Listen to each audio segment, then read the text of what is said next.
So, like, isn't it funny how Georgia is the peach state and we use the peach emoji to describe an ass?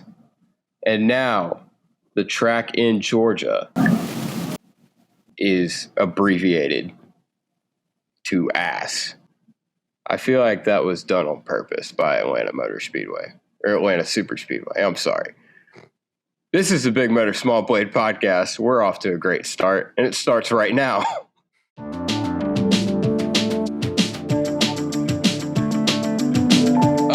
We're back. My name's Buddy Pulley. I'm dumbass. He's Seth Dolby. He's sundress.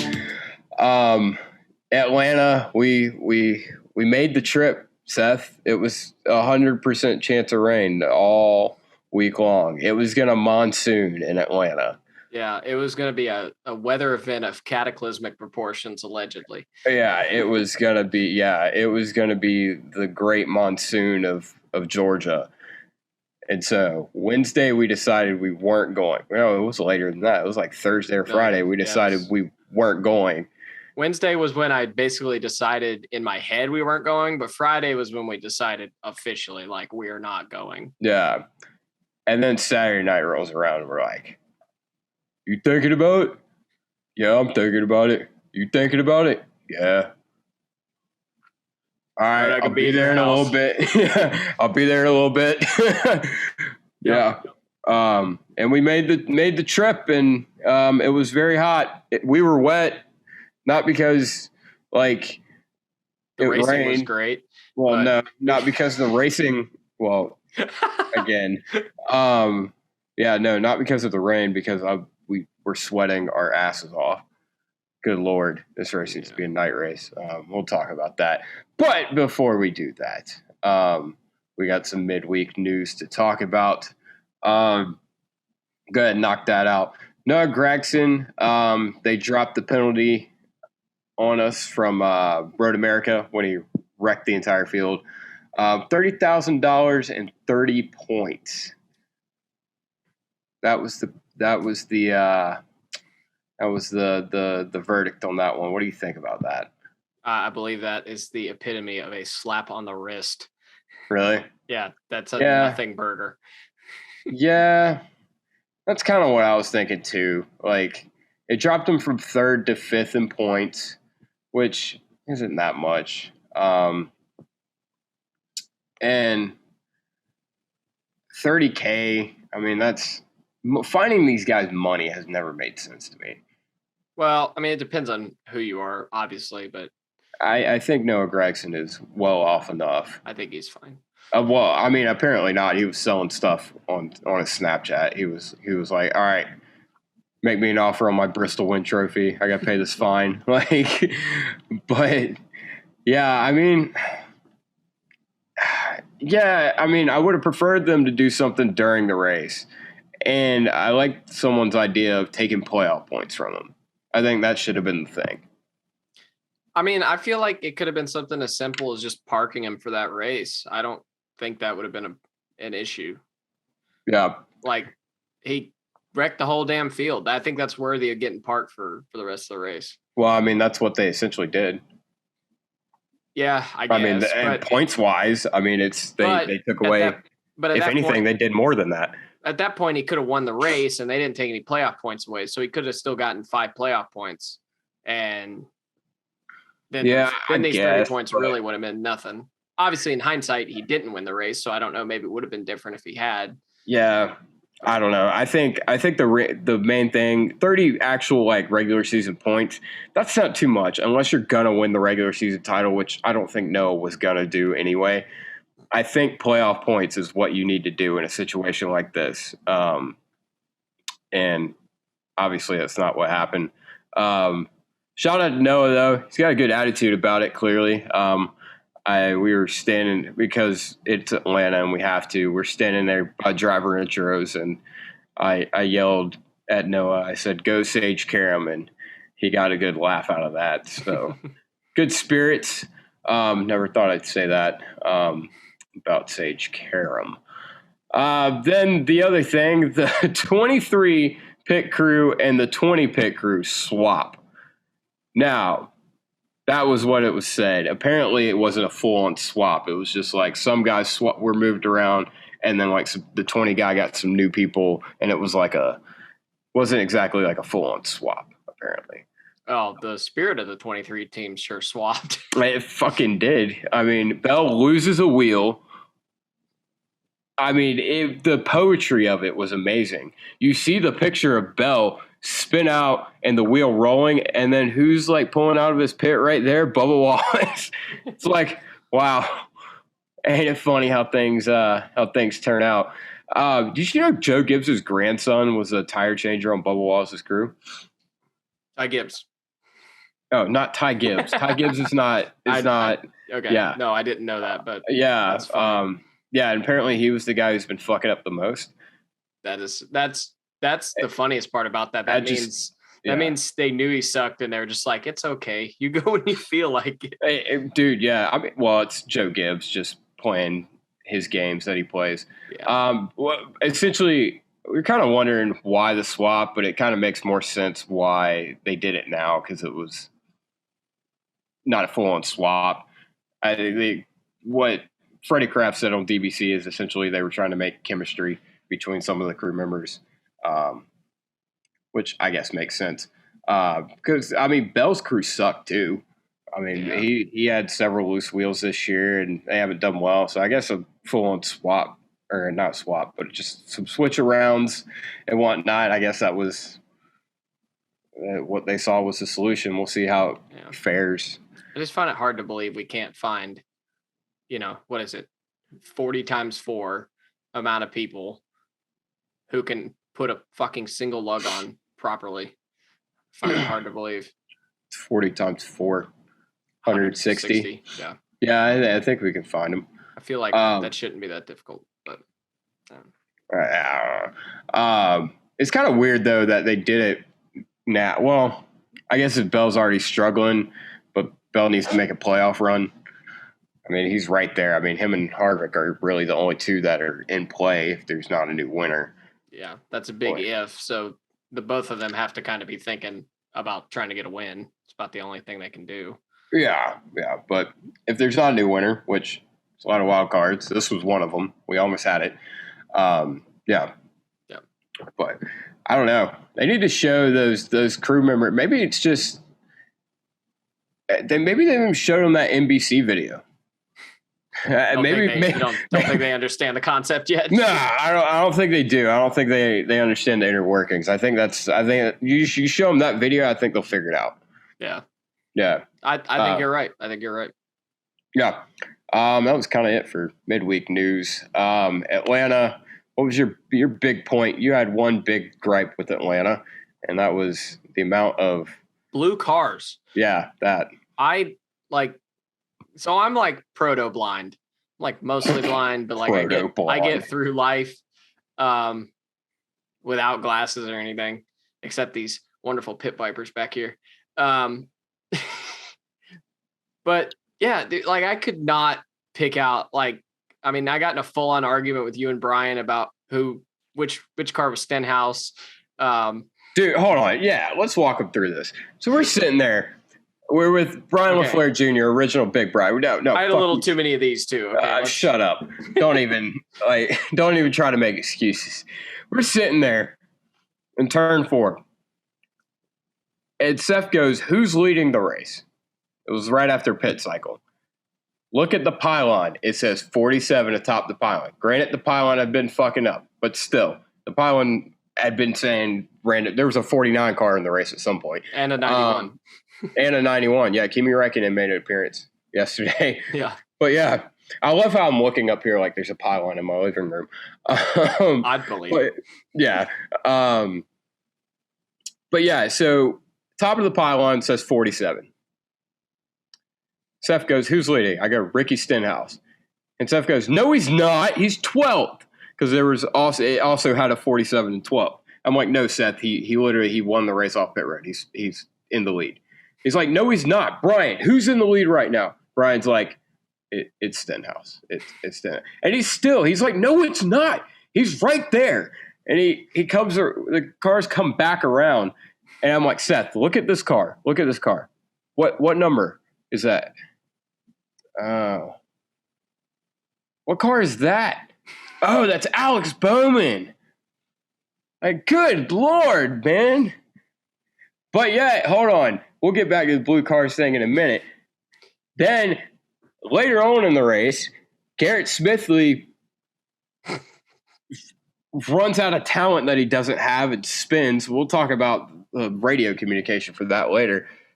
And he swears up and down it's Denny Hamlin, even though Garrett Smithley's sitting in the grass directly in front of us. I just assumed Garrett Smithley parked it in the grass because he wanted to be a part of the wreck. I mean, I guess that is fair. But yeah, I mean, dude, yeah, you got to get some glasses, bro. Yeah, I realize that now. Unless it's Kyle Larson. Yeah, I picked that. You couldn't see shit. You couldn't see shit on the back straightaway. The glare from the sun was coming down. The big one happens, and Seth goes, Kyle's in it.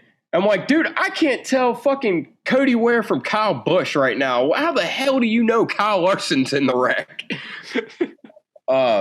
Was sure enough he was. Anyway, go back to your blue cars thing. Yeah, there were about everybody was in a blue car. Yes. Yeah, it's like the paint scheme designers need to like figure out that there's other colors than blue and red. We didn't see a whole lot of red cars yesterday. We saw fucking Chase Briscoe run the Mahindra Tractor's fire suit and run the stupid Rush Truck Center's car. I told Seth he needs to start looking at he needs to start watching the pace laps. Like, does not everybody do that at the race? Do they not all like watch the pace laps to kind of gauge who's in what car? Well, typically there isn't that high of a volume of cars that are not the standard schemes. I swear that was the highest volume of non-standard schemes I've ever seen at a race.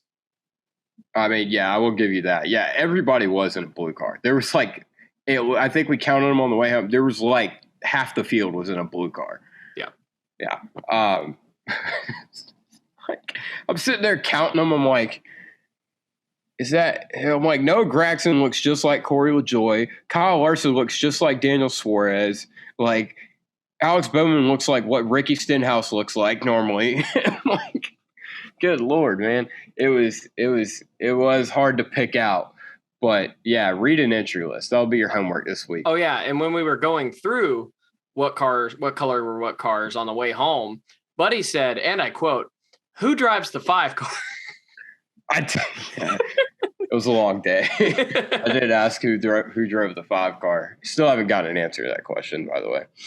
Let Buddy know down in the comments who drives the number 5 car. Wrong answers only. Yeah, wrong. That'd be funny. But yeah, getting to a more serious subject about the race. Atlanta, you have your opinions on it, which are wrong. Ultimately, this is exactly what the 550 package, this is what they wanted that to be. It reminded me of a 2000s plate race. I mean, in some ways, yeah. Yeah, I mean, guys handling was in play. It was hot, slick. It reminded me of a July 4th Daytona race. I don't know why. The lights have went out in Buddy's house. Hold on. Please pause 10 seconds for station identification. You're listening to the Big Motor Small Blade podcast, only on YouTube, Spotify, and Apple. And maybe some other things. I'm not entirely sure. All right, so we've had every single technical difficulty. You speaking French? What is this we shit? My damn microphone broke before we started, and then apparently the port in whatever I had my light plugged into stopped working. So we're doing great. And then the port that I normally plug it into in my laptop didn't work, and then I plug it into the other port, which it didn't work on. Now it works. I don't know, but I view podcasting as a team sport. I view podcasting as a team sport. All right. Yeah. But yeah, what was I saying? 2000s play. Yeah, it reminded me of an old Daytona race, like old mid 2000s Daytona race where you you had to handling was in play. Guys weren't packed up like they were in the spring. Like in the spring, they were 2x2x2x2 because it was cool out or cooler out, and they're all packed up running 2x2 and on top of each other. Whereas this was like every guys got spread out. There were several different packs of cars. It was classic plate racing. That's what I'll call it. Yeah. So here's my thing about it. It was fun at times. It was extremely dull at other times, and I know that's plate racing, but that'll get me into a different point. When was it dull? We went single file a few different times, like twice, barely. Okay, that'll get me into my other point. But even then, we were running too wide for a long time. A lot of it was just, it wasn't really like racy, but they were too wide, but it wasn't like racy for a lot. It doesn't help that the damn 9 car was in a different zip code. Yeah. I mean, that definitely played a factor to it.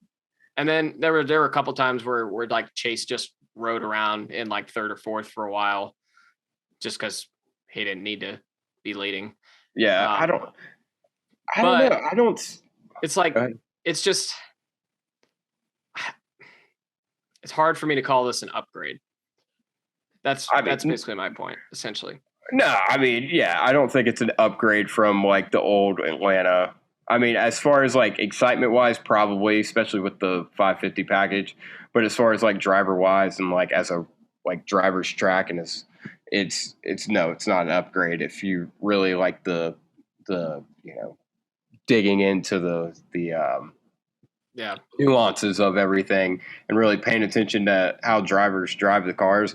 I mean, we sat and turned 4 in Atlanta last year, and most people would be like, that was a boring ass race. But you could see guys, even with the 550 package, where you couldn't spin those damn things out because they had a lawnmower engine and a fucking billboard on the back of the car.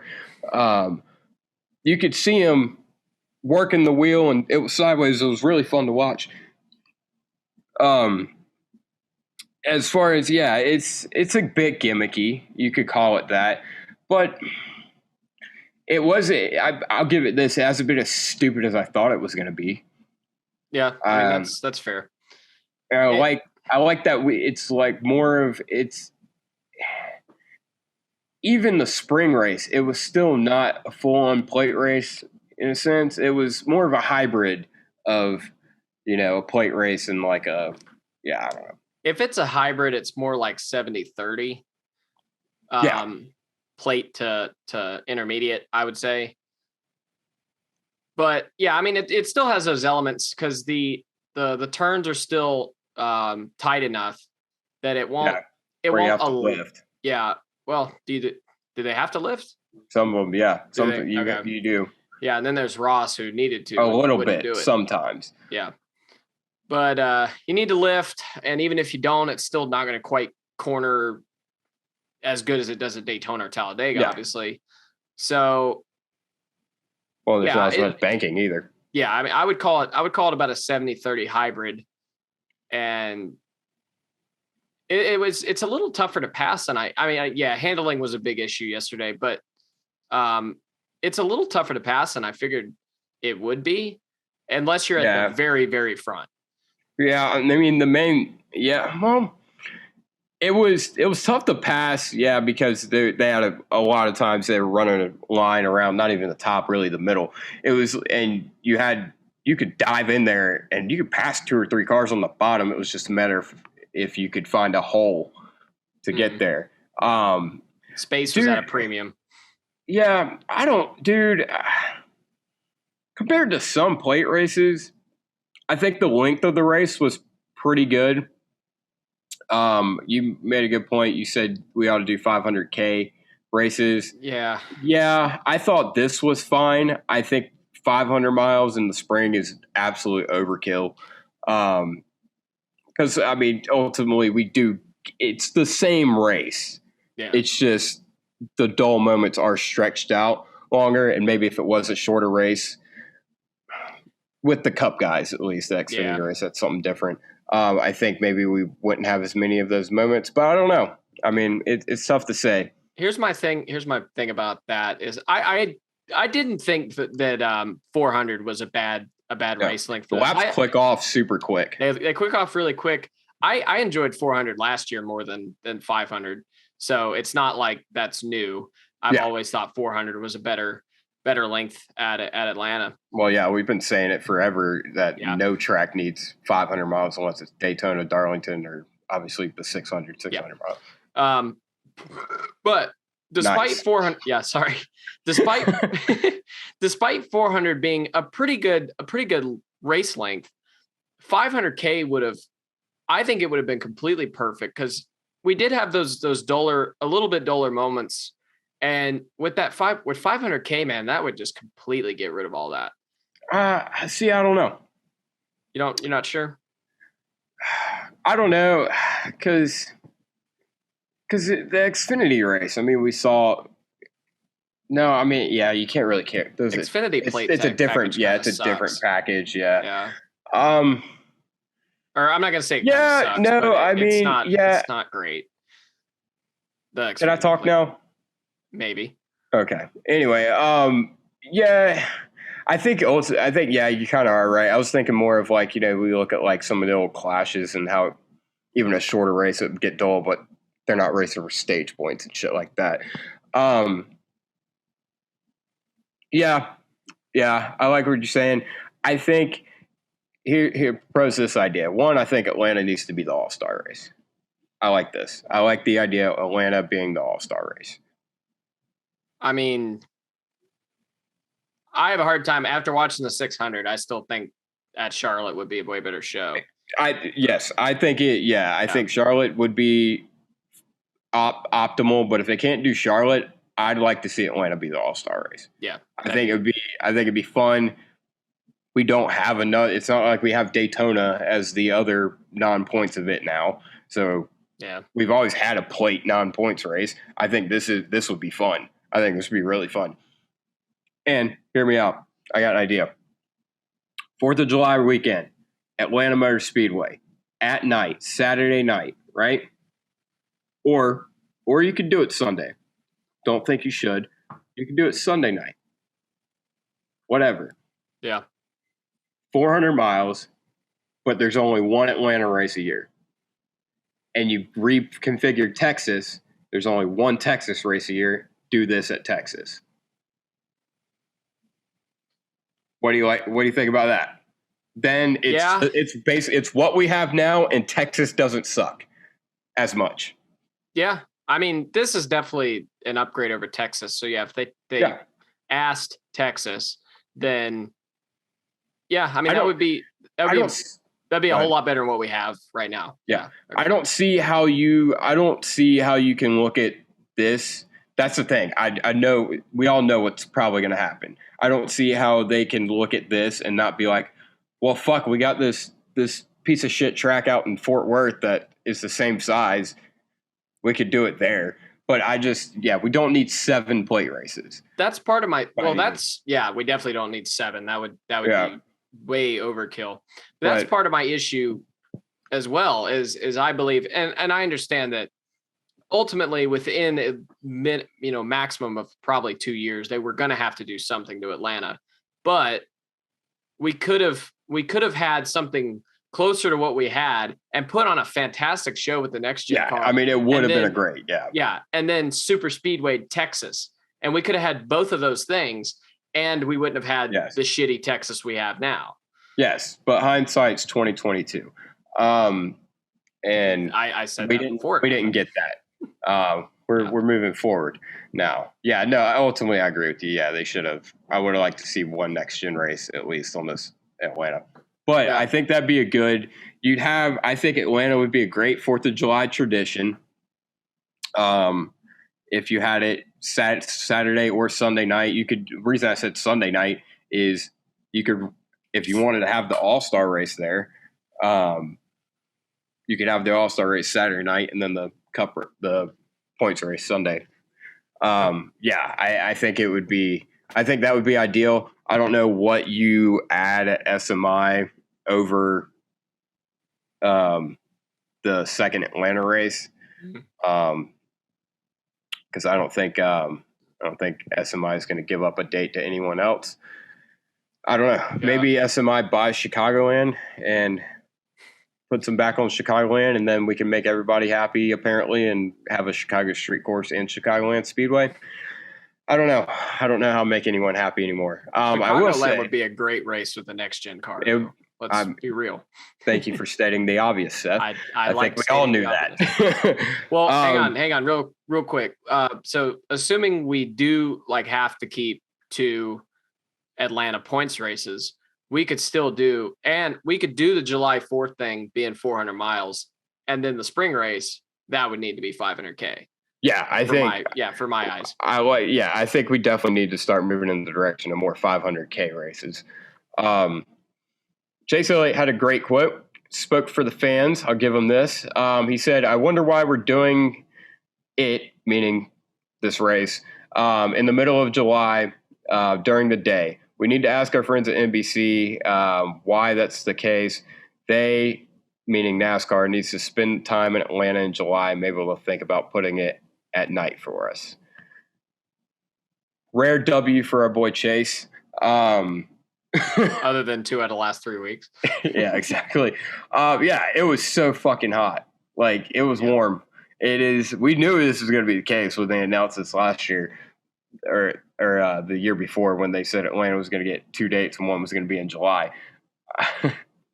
I think the first thing I said to you was, why is this during the day? Yeah, exactly. I mean, why it would be, a Saturday night race would be awesome. This would be, the place would have been packed if it was a Saturday night race. Yeah, exactly. It was not, the crowd wasn't there at all. It was maybe half full. And I think a lot of it had to do with the heat. Yeah, I mean, it had to. The public reception to Atlanta Super Speedway has been, I would say, phenomenal. Yeah. So that has to be the only other thing. That and the races are probably too close to each other. Yeah, kind of. I think also what had to do with it was the rain that we were supposed to have leading up to it that never happened. Yeah. I think that probably deterred some people too. But yeah, it also being 450 degrees. Getting away from Atlanta for a minute. Trucks at Mid-Ohio. That was actually a really good race. Trucks on road courses don't normally put on a great show, or at least they haven't since they left Mosport. Yeah, Mosport's been the only consistently good track, but now Mid-Ohio seems to be pretty good. Yeah, so. Mid-Ohio's great. Sounds like they're going back over the border, whether that means Mosport or not. I don't know. I'm for this being the only truck road course. Well, Mosport. If they add in Mosport, yeah. I think they shouldn't go to Watkins Glen. They go to a couple more short tracks or something for the truck series. We don't need Austin Wayne Self and fucking, I don't even know who else is in the truck series. Austin Wayne Self and Jack Wood wrecking each other at fucking Daytona. NASCAR superstar. Or Jack Texas. Wood. Yeah, NASCAR superstar Jack Wood. Or fucking going up through the S's at Watkins Glen. We don't need that. I mean, that's what the trucks used to do. We used to go to smaller short tracks. Yeah, exactly. I think that's what we need to start doing. North Wilkesboro would be great. Parker Kligerman won the race. Obviously a feel-good story there for him. Parker just, I think generally, everyone knows, he's just a good dude. So that was cool to see him win for that small team. Second time he won for them, and apparently they might go full-time next year. That's what I think Parker said it during his interview. So that'll be cool. Him and Zane Smith had a fantastic battle for the win. Everybody, it's pretty bad when you have that battle for the win and all anyone is talking about is how great that or how clean it was. And it's that shouldn't be the story. Let's be honest. But that's just kind of what the trucker series has been dumbed down to. But I got a question for you. Okay. If you're Front Row Motorsports, how do you not look at Zane Smith and put him in the 38 car next year? My only downside would be it's not even as much of a better driver as Zane probably is to Todd. I don't think it'll translate that to that much on the track, and you're probably just stunting Zane's growth. They need to find him an Xfinity ride is what they need to do. Hang on to his rights, but get him an Xfinity ride and then build their Cup program up now with next gen. Okay, what about this? Maybe if you don't do that, what about putting Zane Smith at Stewart-Haas Racing? In the 98? Or in Cup. In Cup. If Eric Almirola does retire, which apparently he might not, which is the most Eric Almirola thing ever. Yeah. Hold on. Let me crack that real quick. Why is Eric Almirola coming back? It can't be because they don't have a replacement. Wait, no, is he or no? I mean, Rick Allen apparently dropped a fucking Rick bomb on all of us in the middle of a Rick roll, if you will. No, it wasn't a Rick roll. He wasn't trolling us. I think there's some weight to it. Apparently, Eric might not come back or might not retire after this year. Like, why? We don't need you anymore, Eric. Go away. Yeah, I don't. Maybe I'll catch flack for that, but I don't. Well, like I told you in the Wendy's after the race, is the only thing I can think of is that Smithfield said they're going to bow out if Eric's gone, and then Stewart was like, "All right, fuck it." They weren't even on his car this week. Ford Performance is on his car. If you're not at the Atlanta Super, if you're not on his car at A.S.S, are you a real sponsor anyway? I don't know. Yeah. Exactly. Yeah, you're wrong. Anyway, Zane Smith. I think he's someone that you got to look at for like a Stewart-Haas car. Maybe not even. Maybe even leave him in trucks another year, or if you want to lose that monster money, fire Riley Herbst, which he's been doing better lately. I mean, big win for him. I mean, he took out the other monster car this weekend. He got it done. But I don't see how you don't look at Zane Smith and think, okay, he needs to go up. Because I mean, honestly, put him and John Hunter. Who you moving up? In Stewart-Haas, or just in general? In general, you have a Cup team. DBC asked this question. I thought it was a good question to ask you. That's actually not. I don't think as easy as maybe you might have thought it was. No, it's not. It's not easy. That's not easy. But a year ago, we would have been like John Hunter all day. And now it's a tough question now. It's a tough question. And think of all the mistakes John Hunter's made and the pissing matches he's got in this year. Yeah. Zane Smith has been smooth as glass this year. And I think he's flown under a lot of people's radars. And apparently not Chip Ganassi's, because Chip Ganassi was going to hire him for the Cup ride, but money fell through or whatever. So he hired Ross, which could have saved everybody a lot of money. You didn't get that joke, but okay. But yeah, I mean, I think Ross wrecks everybody. Yes. Okay. All right. Everybody else got the joke. You didn't get the joke. Anyway, bottom line is I think Zane Smith's one of the most underrated guys, and we need to.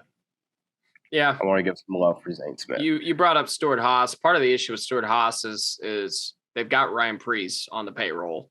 So yeah, but you're about to have 2 open cars. Yeah, it's true. Yeah, but if they were smart, they'd have 3 open cars. Cole Custer needs to go somewhere else. I mean, that's true. Yeah, I mean, and plus you got to make room for Haley Deegan. Oh God. Yeah. Yeah. There you go. Well, never mind. We'll get into that later. Xfinity race, Austin Hill won. It's second super speedway win for him. Jesse Iwuji spun on lap 3 by himself at a plate race. Absolute unit. We'll go ahead and get this out of the way, and then we'll talk about the elephant in the room. Ty Gibbs' interview. Dude, he is trying so hard. not, dude. He was trying so hard. You could see it physically pains him not to just let loose on people. Like these past 2 weeks, not 2 weeks. What happened at what was before Road America? Oh, Nashville. Nashville, yeah. When Sam Mayer got into him, he gave a beautiful interview. He sold it pretty well. This week, Riley Herbst is like, nah, I'm the only monster car, motherfucker, and clears himself, runs Ty Gibbs into the wall, Ty's out of the race. Ty, you can tell Ty is just he's like twitching. He's like, fuck, motherfucker. He's trying so hard not to. He's gonna blow up. He's gonna blow up in the playoffs at someone. Fucking Josh Berry's gonna pull a slider on him. It's gonna be a clean move, but he's gonna just lose his mind. Jeez. I just felt like I need to say that. But also, why does no one try to win any of these Xfinity plate races? I don't know. I feel like they're getting bad advice from someone. Dude, I mean, does no one watch? Dude, these guys not watch other plate races? Because it always ends the same way. These races look like NASCAR executives told them they will be shot if they make a move at the end of the race. I mean, dude, because they always wait till the last lap, and it's never the guy in second, by the way. It's always the guy in third or fourth. Yeah. And then the guy in second goes to block, and then they get stalled out, and the guy who's in the lead wins. Yeah. It's the guy in and second, they always wait till the last lap. Yeah. Why do you wait till the last lap? It never works. Yeah. The guy in second took all of his cues from Ross Chastain winning at Talladega and doing nothing. Yeah. He just assumed the whole floodgates are just going to open. Dude, yeah. I don't understand. I'm convinced you put me in an Xfinity car. If I make it to the end of the race, I can win. Because I'm just going to be the one guy who makes a move before the damn white flag. One of these days, we're going to buy a car from Junior. Put me in the fucking 34 car. I think I could do a better job than Jesse Iwuji. That's not saying much. I mean, it's not, but I think I could do it. One of these days, we'll have enough money. We'll rent a car from Junior Motorsports and enter at Daytona, and we'll test this theory. All right, I'll be the crew chief. I want to race at A.S.S. I'm an A.S.S. man. No, I'm not putting you at A.S.S. I'm putting you at Daytona. Okay. All right. I'm glad that we decided that you're running this show. I'm going to be the one buying the car. Let's be real here. Look, man. Anyway, getting away from that. Big time Ross Chastain, man. God damn. Here we go again. Raise your hand if you were surprised. Dude. Someone said, someone's like, I knew he was going to cause a wreck. And I retweeted. I said, I knew he was going to cause two, at least. Someone said, that's the thing that gets me. He does this shit and it always ends up still, he never gets involved.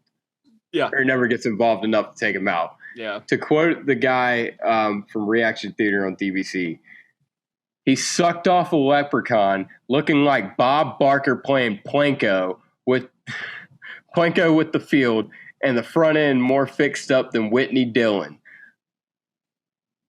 What the fuck? So Ross causes several incidents today. What the fuck was that? He causes several incidents.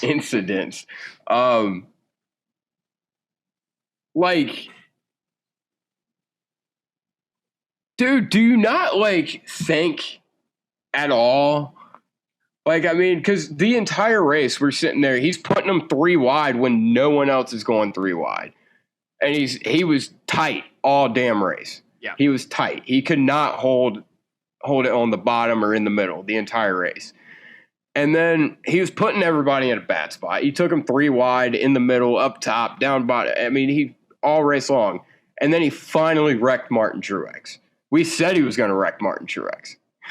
You could tell it was going to happen. Yeah. And Martin gets the slightest bit loose and Ross just drives through him. I mean, absolutely drove through him. Ross has definitely got more wrinkles on his forehead than on his brain. Because he doesn't have any, most people, so normal people, when going through life, change their attitude and their way of doing things based off previous experience. Ross doesn't do that. No, he doesn't. He has this, and then he gets out of the car and he sounds like an alien trying to sound like a person. He's like, oh, dude, that is the greatest comparison I've ever heard. He's like, yeah, I'll learn from this. That's exactly what it is. That's exactly what it is. Yep. He's like, yep, I'm going to learn from this. This is a good learning experience. And then immediately just goes out next week and does the same fucking thing. Don't even say anything. Yeah. If you don't give a fuck, own it. Don't try to bullshit us. I mean, good Lord. I mean, he drives through Martin Truex, wrecks half the damn field. And and let's be clear too. This was before he had a lot of damage, obviously, and he was already pushing we'll get tight. To that. Yes, yeah, okay. We'll get to that. We'll get that. So he wrecks Martin Truex, wrecks half the field. Austin Dillon gave us some great quotes. So does Eric Almirola. We'll get to that in a minute. Then at the end of the race, he's got a little bit of damage to his car, to the front end. Still drives through the field back to the front. And then he wrecks Denny Hamlin again. Sure that wasn't Garrett Smithley? I'm sure it wasn't Garrett Smithley. I'm sure it was Denny Hamlin. He obviously wrecked him at Gateway. I mean, dude, if you're gonna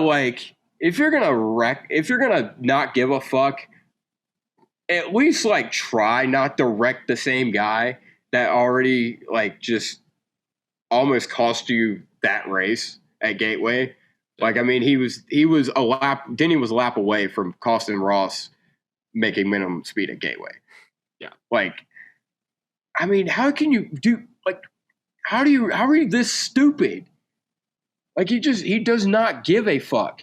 Yeah. And this is worse than Joey Logano, I feel like, in a sense. Maybe it's not. Maybe it's just because it's in the moment, it feels like that.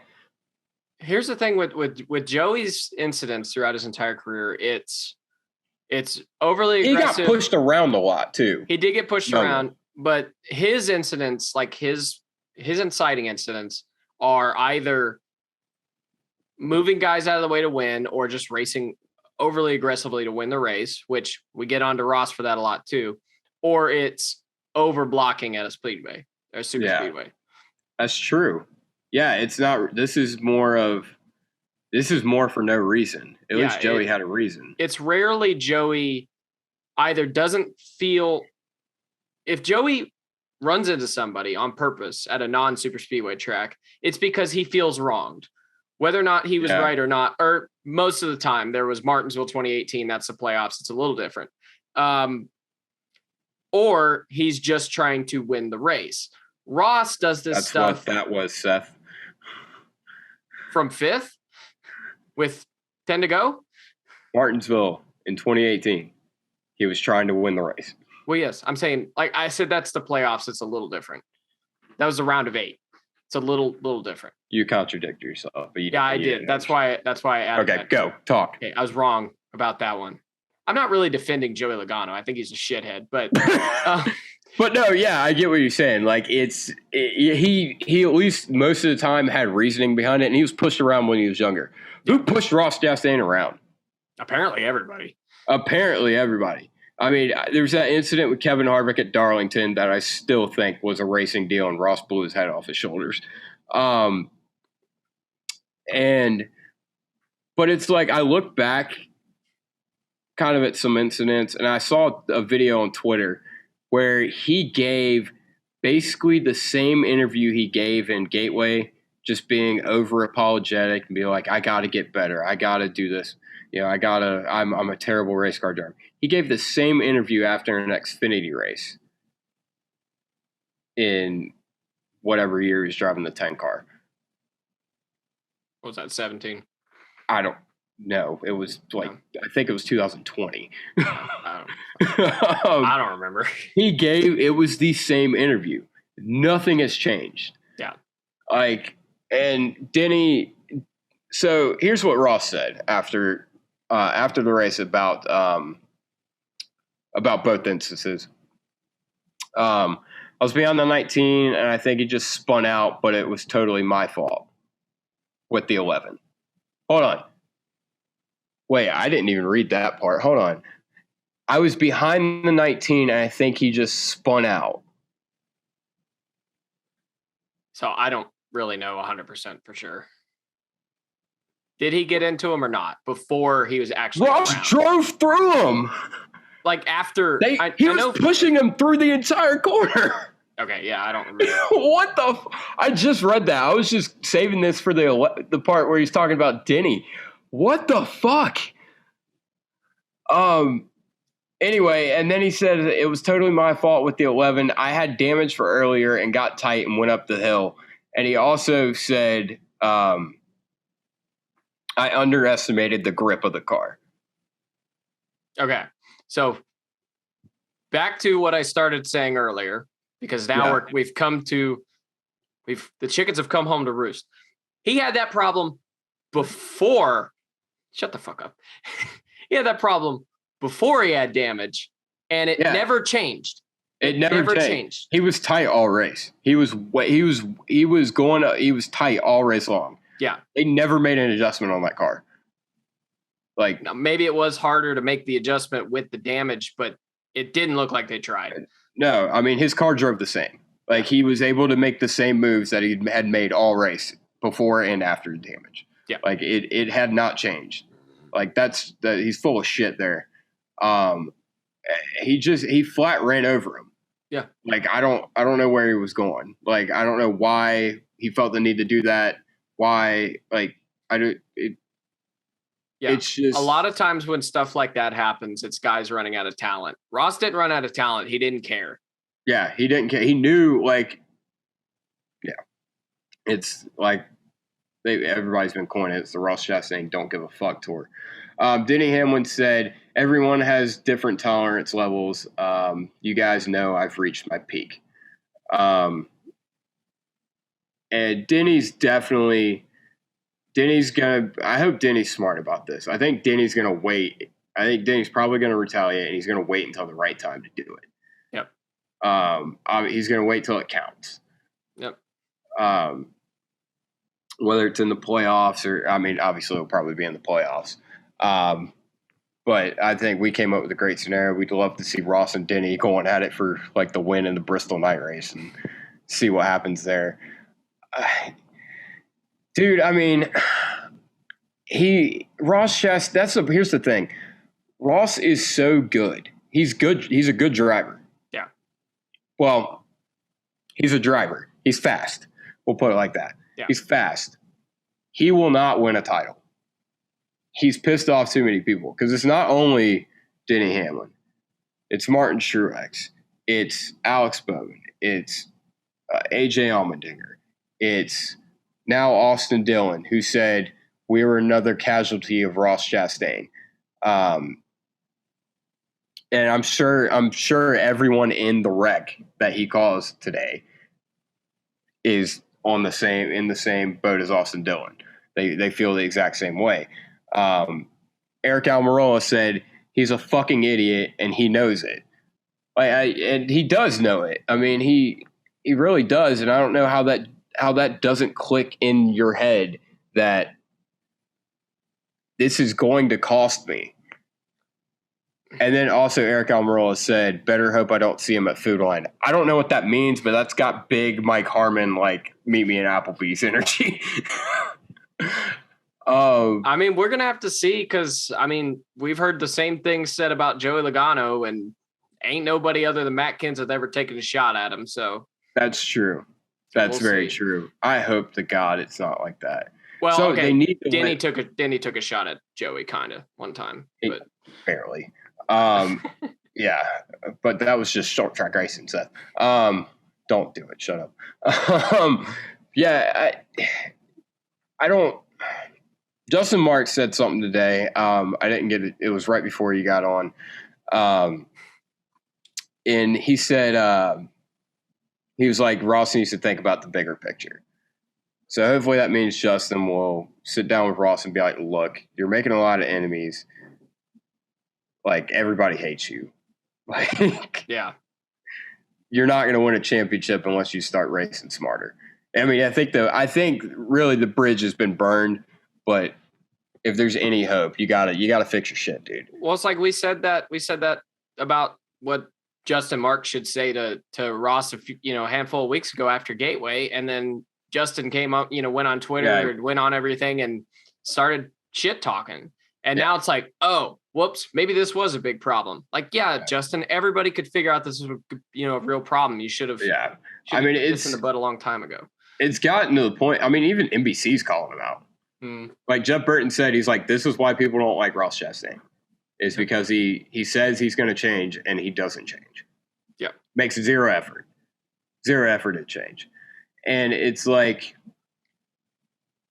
you made a point before on the way down to Atlanta before any of this happened that Ross isn't used to racing at the front. And maybe this was why. And then I made a point that I don't remember, and I'm hoping you remember because it just slipped my mind.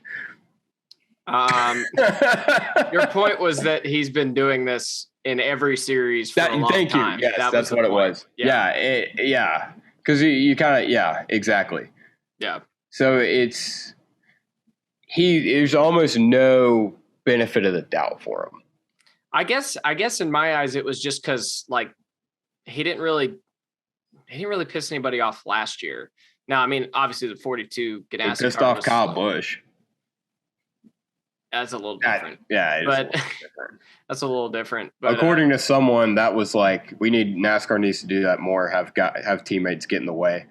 Well, I mean, we did see that 3 times last year. So apparently that's like that needs to be an every week thing. We need to be more like F1 where teammates help everybody out. I don't know. I know the sponsorship model. I know the sponsorship model is not an F1 sponsorship model. Exactly. Yeah. That was a horrible take I heard today. But yeah, Ross is it'll be an ever-growing, ever-continuing story, I'm sure. What's going to happen is it's going to end up like NASCAR Heat 4, where Ross has all these enemies, and every time they're near him, they just try and turn him at every single point. So that's how it works in NASCAR Heat 4. If you get a rival, that's the game you reference for that example. You don't reference NASCAR Thunder 2004 or NASCAR 2005 Chase for the Cup. I have never played those games except at your house. Don't look at me like that. Your mic just went out. Mike.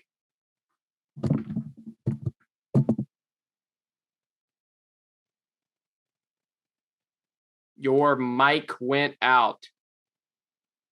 Oh, you can hear me. Okay, yeah, your mic is out. No.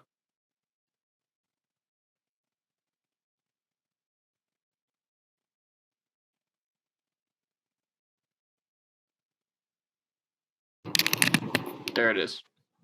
Cool. All right. Anyway. Are we sure that's not your computer mic? Yes. Okay.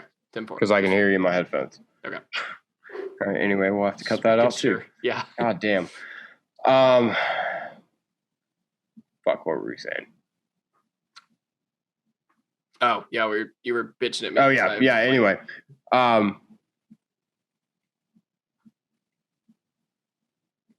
Yeah. That's what I was saying. Okay. Now you're frozen. All right. Now you're back. Okay. Sorry. I broke my mic again. Anyway, you uncultured swine. You've never played the best NASCAR games of all time? I mean, I think I've played it at your house like one time. Terrible. Absolutely terrible. Anyway, yeah, it's going to be like NASCAR Thunder 2004 where he just gets his ass fucking packed every damn race. I don't think you can say I think you can. And we're going to leave it, but I don't think Chase Elliott won. Chase Elliott won the race. Seth, did you know that Chase Elliott was from Dawsonville, Georgia, and that the Dawsonville pool room is in Dawsonville, Georgia? No, I didn't. Oh, okay. All right. Well, I'm going to have to go back and watch the NBC broadcast. Yeah. Yeah, they'll tell you all about it. We obviously weren't at the race, but we got on Twitter when the race was over, and that's all we heard was NBC, nothing but Chase. Apparently it was just Dawsonville pool room overkill. I don't know why I'm explaining it to all of you. You probably watched it. So I saw probably one of the best tweets I've ever seen. So if I become a NASCAR driver, can we make sure we spend half the broadcast at my favorite cookout? Can we do that? Is that cool? If we just send it to Rutledge and he's like, yeah, I'm eating a Reese's cheesecake milkshake, Buddy's favorite milkshake. By the way, he's leading the race. We're not showing it because we're talking to me, but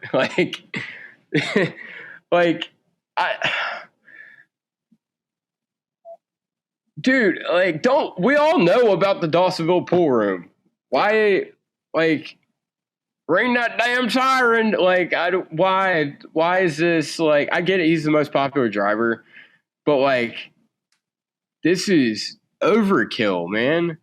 I'm thinking what they expect to happen is every time they show the Dawsonville pool room on TV, some stupid Chase Elliott fan is going to wake up from their slumber and go, oh my God, that's the siren place. Yeah. Yeah. I mean, so I get it. It's it's been around forever or whatever, but why don't you just do a segment on it before the race? Even though we've already, everybody knows what the pool room is, do a segment on it before the race. Be like, Rutledge is here watching the race or whatever. And then if Chase happens to be leading or winning or something, cut the Rutledge. Yeah. But why is it it didn't help the fact that Chase absolutely dominated this race. He was in another zip code. But why? I just don't understand NASCAR yeah, he's the most popular driver. Why are they just riding his dick so hard? Because his fan base is massive. I don't. It's not good for the sport. It literally it's turning everyone who's not a Chase Elliott fan not only against Chase Elliott, but just it's turning them off from the sport. Yeah, but I mean, you mentioned them turning off of Chase Elliott. There's a reason outside of maybe the fan base that people either love or hate Chase Elliott at this point. Yeah. I saw a great take that said, this kind of gets into what happened at the end of the race, is that Chase Elliott is Joey Logano for everybody else, in a sense. Probably not on quite as large of a scale, I would imagine. But it's honestly feeling like that. Because, we talked to some people at the race, and it was if they weren't pulling for Chase Elliott, they hated Chase Elliott. Yeah. And it's Chase isn't a bad guy. He seems like a cool dude. It's just obvious reasons why he's not. It's if it's not Chase, what is it? Yeah. We know why. I don't know. I hope that when we go to New Hampshire, Martin Truex, they're at his favorite Burger King or whatever. That would at least be funny. That would be hilarious. Yeah. I would give NBC a lot of props for that. Just have Chase pick his favorite restaurant within 2 hours of every track, and then just Chase Elliott there. Yeah, and just send Rutledge there, and then do 6 segments there. My idea, why Chase up? Why? My idea was go to some this would be a stupid idea, but if you do it for Chase Elliott, do it for everybody else. Go to whatever track you're at, this weekend, Joey Logano or Martin Truex, and go to their favorite spot. Just send Rutledge there, and he can camp out there for the day. And then if they win, they can all do a circle jerk or whatever they did at the pool room last night. What do you do for the 3 California races? There's so many California drivers. You just pick the one that grew up the closest. You got to clone Rutledge, I guess. Anyway, Chase Elliott obviously won the race. It was not without a bit of controversy. And so obviously he wins. He beats Corey LaJoie, but he threw a bad block to do it. A really bad block. I mean, Corey was there. Yeah. And obviously there was a lot of people on Chase Elliott's side in this, but they were also the same people who were not on Kyle Larson's side at California when he did literally basically the same thing. Or they defended Chase when he did the same thing in Daytona in July of last year, or Daytona in July. I don't care. It's not in August. There's another day in July. It's in the end of August. July 60. Yeah, or like when Chase slid up and wrecked Joey Logano at that Bristol race that one time. Oh, no, never mind. Not exactly the same thing, but yeah, no. It's almost like we look at it through rose-colored glasses, or but the majority of people do, because the majority of them are Chase Elliott fans.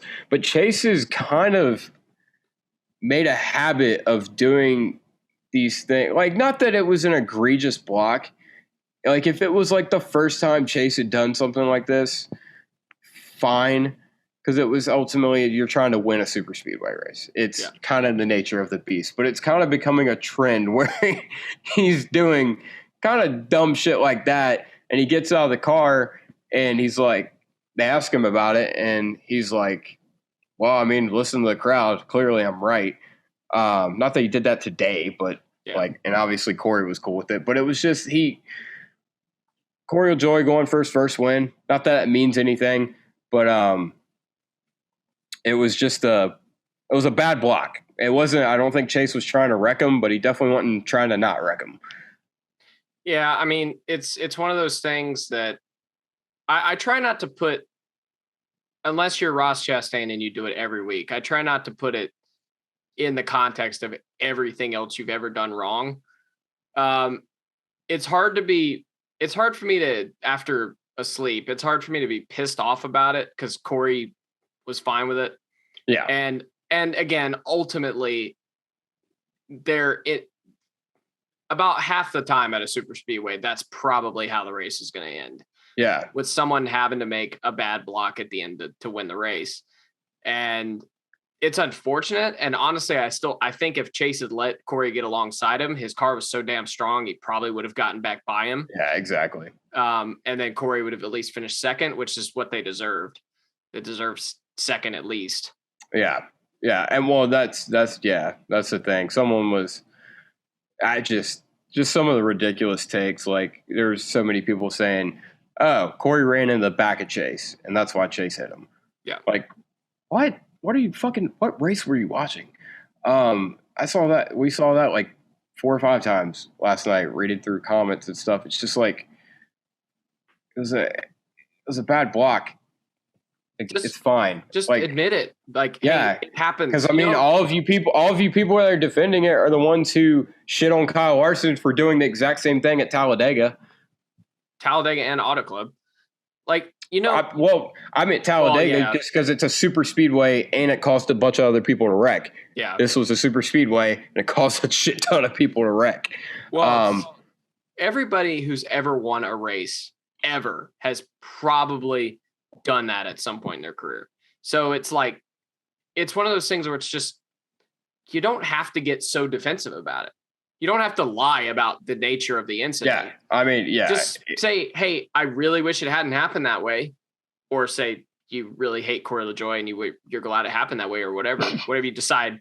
I'm heartbroken for rookie driver Corey Taylor. Yeah. He was going for the playoffs. Now, me as a Kevin Harvick fan, my ass cheeks were clenched tight because I thought Kevin was about to get I thought he was really about to be fucked.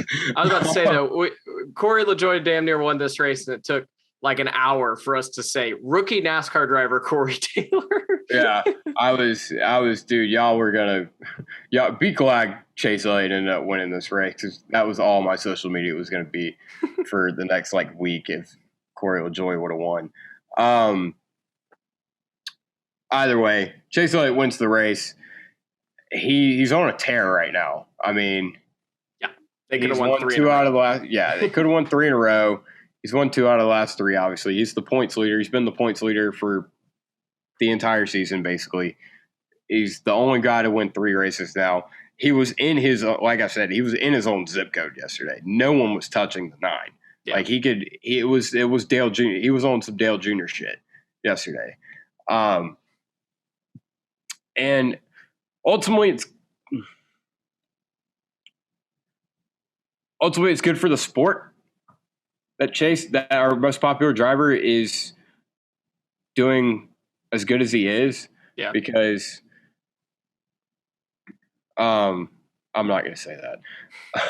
On my own note, I'm glad someone's finally hit 3 wins this year. It was starting to feel cheap with everybody getting a win. It was like, okay, nah, I liked it. You get a win. You get a win. You get a win. Well, I mean, they were earning it. It wasn't like it was fucking. Yeah, I know, but it's like it feels. I don't know. To me, I'm weird. It feels cheap.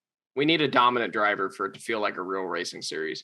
God damn. You don't like anything fun. You like nothing. You hate this Atlanta. You want to keep boring ass Road America.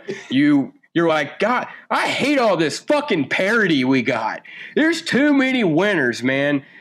Like, really? Like, Tyler Reddick, Daniel Suarez, they hadn't won before this year, and now they think they can win? How dare they? This sucks. I hate the next-gen car. Why did it have to change so much? I wish every football game ended 10-3 and every hockey game ended 1-0.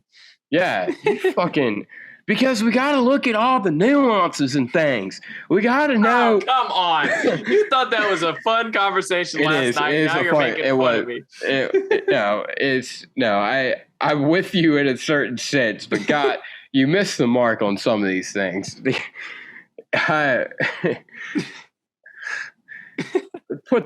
Chase Elliott won. It was I want to call it a Mickey Mouse win, but it wasn't. It definitely was not. It was not a Mickey Mouse win. He had the dominant car. I just wish we wouldn't have. It was put a bad taste in my mouth that he caused that big old wreck. But I mean, it is what it is. Put it on the bitchin' scale. Oh boy! All right, top of it being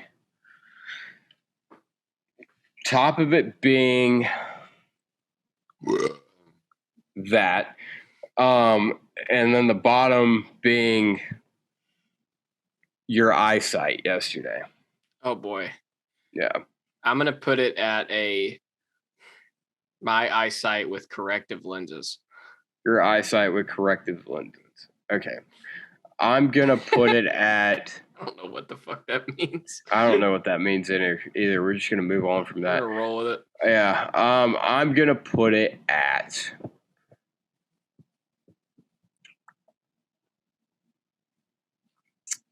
being more of an ass man anyway. No. Don't try to say what my scale is going to be. I'm going to put it at the... man, this is tough. I don't know where. I'm trying to think of something that happened yesterday that we could compare this to. Well, while you think about it, I'll mention that being an ass man, you shouldn't be wearing the Hooters hat. But anyway. Hooters is from Atlanta. Like, it's based out of Atlanta. That's why I wore the hat. Yeah, it's irrelevant. Then why'd you say that? I was letting you think. I was filling space for you to think. All right, fine. I'm putting it at tits. That's what I'm doing. They're great, but not as more of an ass man anyway.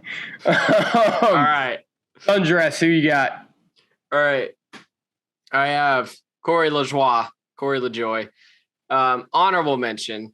I swear to God, if you say what you're about to say.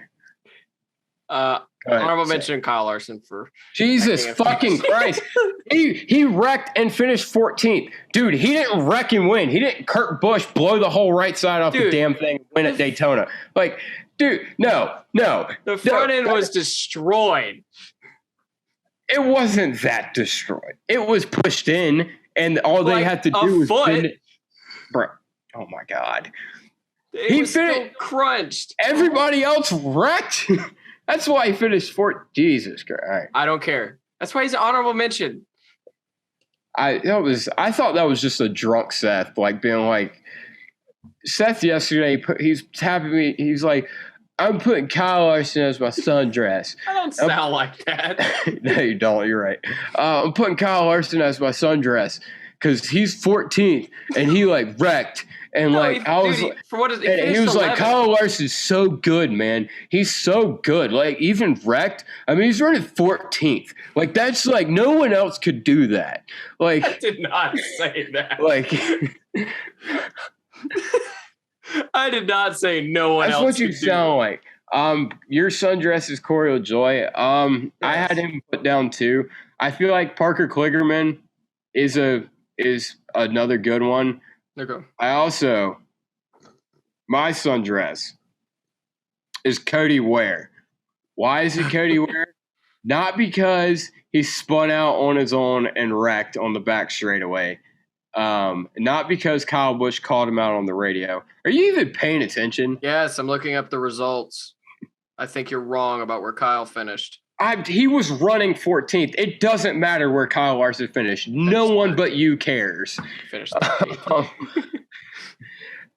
I'm picking Cody Ware for my sundress because I cheered for him during driver intros. He acknowledged it. I thought that was cool. And then he turns around and then I yell, wreck Chase Elliott today. And then he turns back around. And I've never seen a man smile like that since I yelled at Kyle Larson, Knoxville Nationals winner Kyle Larson last year. So, I mean, I'm just, dude, I really know how to put smiles on people's faces. I'm the sundress for this week. Okay. So it went from Parker Kligerman to Cody Ware to Buddy Pulley. And all of them are honorable mentions. I don't know which one you need to pick. Dumbass, who's it going to be? All right. I got Ross, the boss, Chastain. Obvious pick. I got one. I've got 3 honorable mentions, though. All right. The 23 crew, which is the 20 crew. But I'm still going to call them the 20. We kind of debunked that, but okay. I don't care. It's funny. Yeah, okay.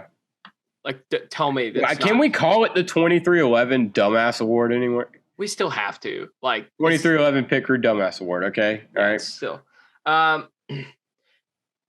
Chase Elliott fans. And and the paint scheme designers. Stop using blue on everything.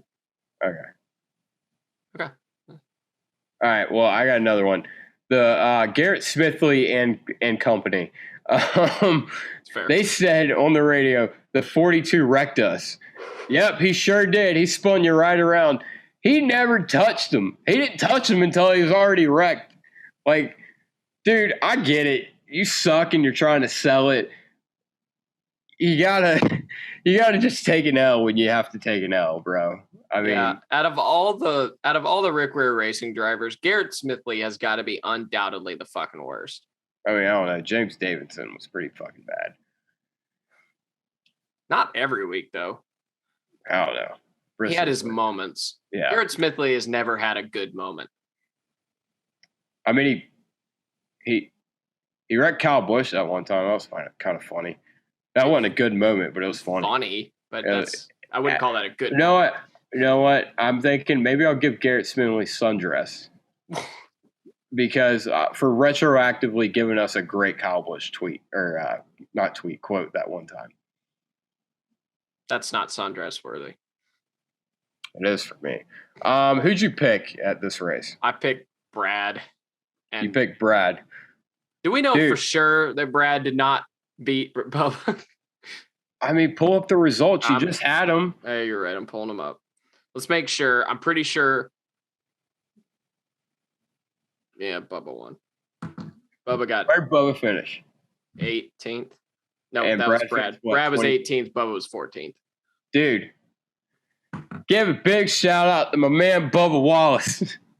My man's somehow finished 14th despite running 30th. I picked Bubba Wallace to win this race because he had been the best plate racer the past year, basically.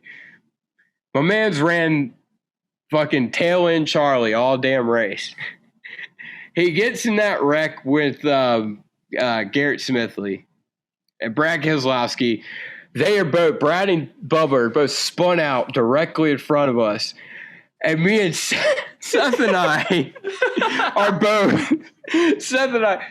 are both cheering for.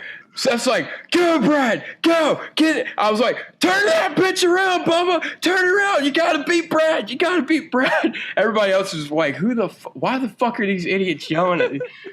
Bubba goes a lap down, absolutely heroic effort, gets the lucky dog, and then beats Brad Keselowski. So Brad wreck again.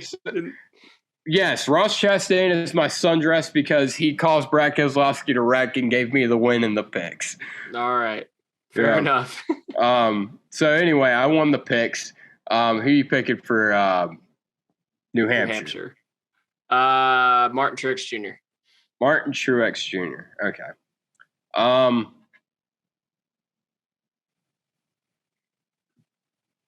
Kevin Harvick. All right. Yeah, I was going to pick Christopher Bell, but his picker will undoubtedly fuck him up. Yep. And now they got another crew member. Yeah. I think New Hampshire's going to suck. I'm not going to lie. Probably. I'm hoping it'll be like Gateway. Gateway was okay. Yeah. It wasn't great, but it was okay.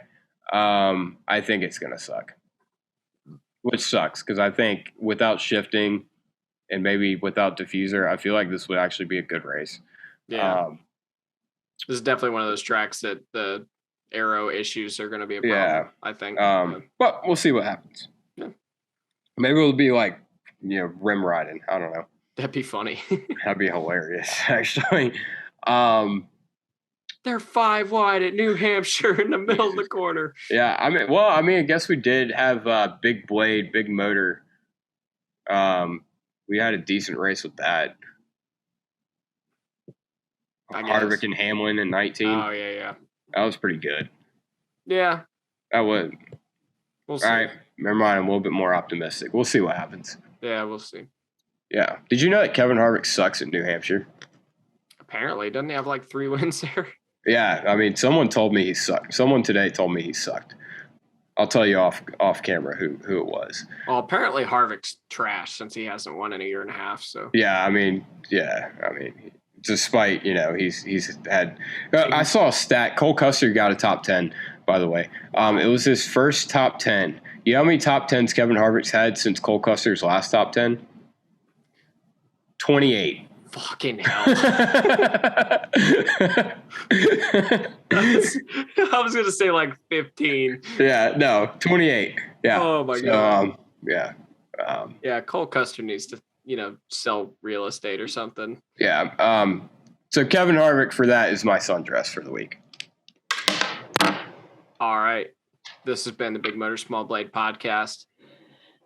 He's been dumbass. A big time dumbass. I've been sundress. We'll see you next time.